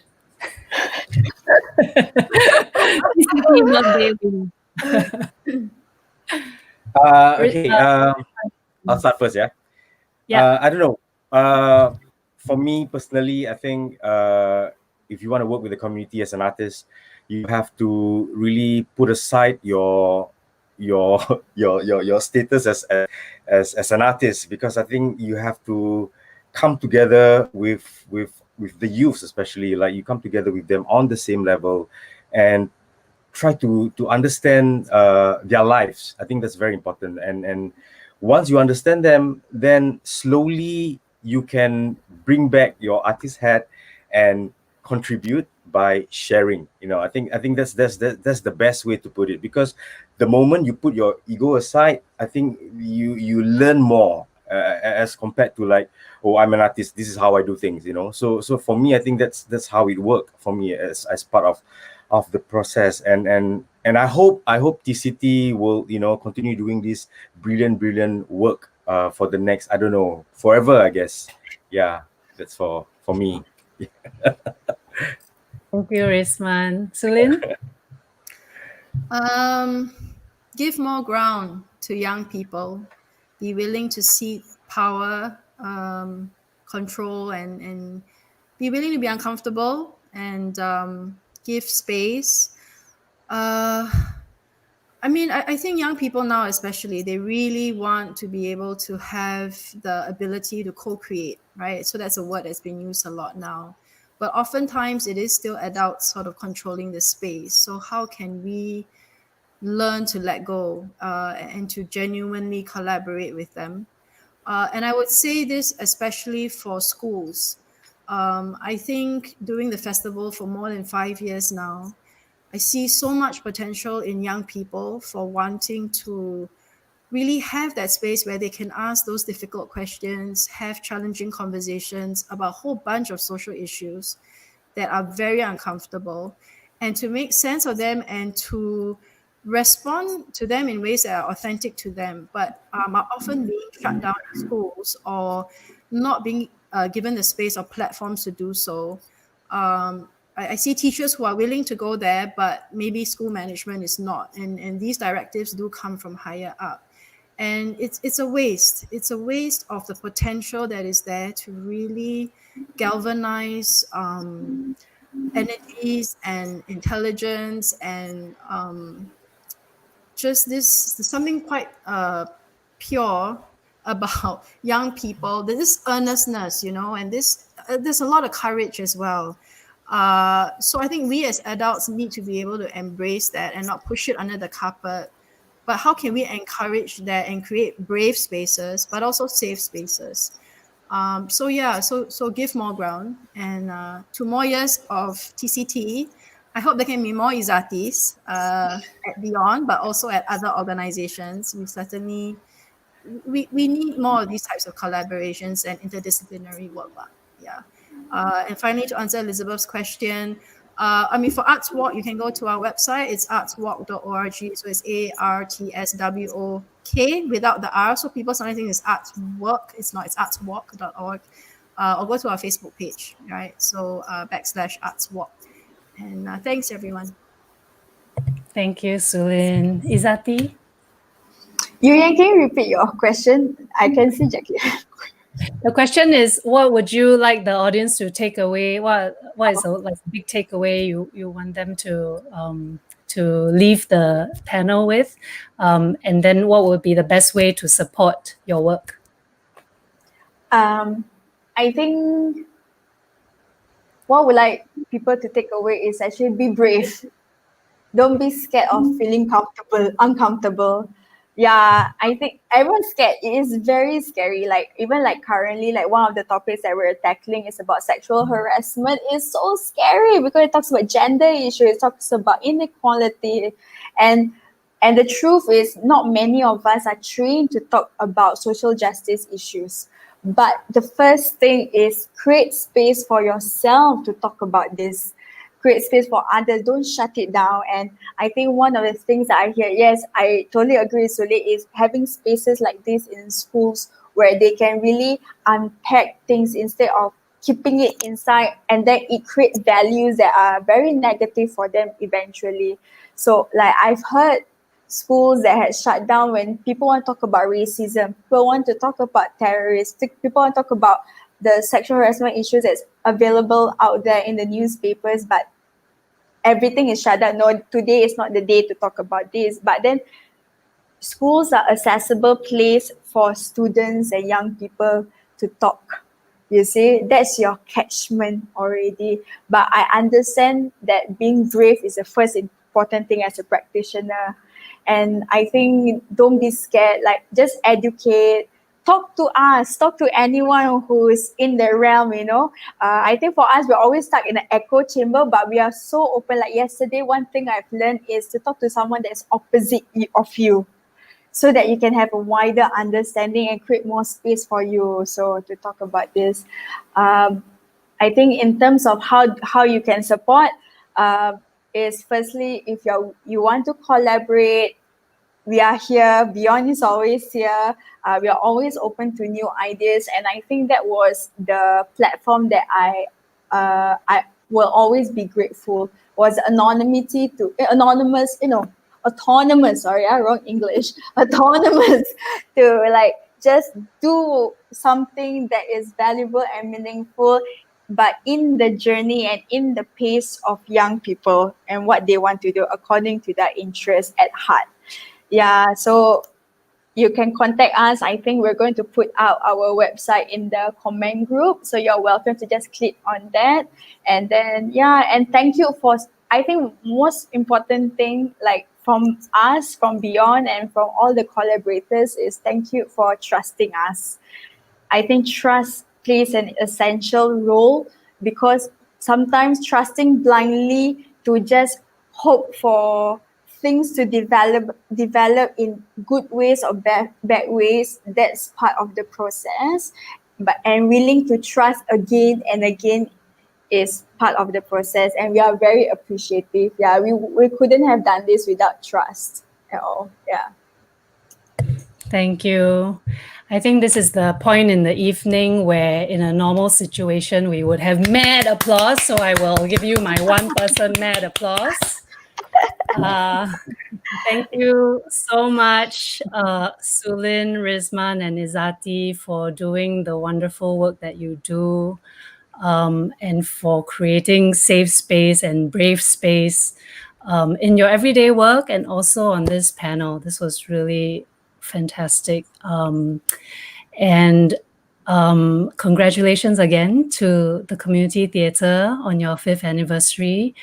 I want to again tell the audience to check out Arts Walk on their Facebook page, Beyond Social Services on their Facebook page, and support their work. Yeah, support their work, participate, be part of this community that has lots of space for more people to come in and join and be a part of it.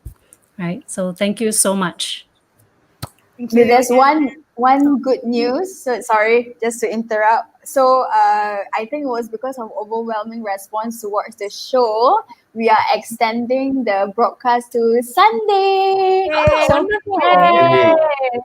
So Okay. yeah, free of charge. Go to the projector and just register, and then you can watch it until Sunday. And donate to Beyond. And yeah, thank you. So shy to ask for donation. Donate to Beyond. Yeah, look at the ticker. Look at it. I'm trying to be an influencer. Look at the ticker below. Yeah. And I just want to say, like, I miss all of you so much. I think it's just so nice to just be here, be present, just talking to you. And yeah, it's been too long. You should It's been too long. get Yes. paid. Yes. Yes. Thank you. All right. Thank you, everyone. Thank you for joining us this evening.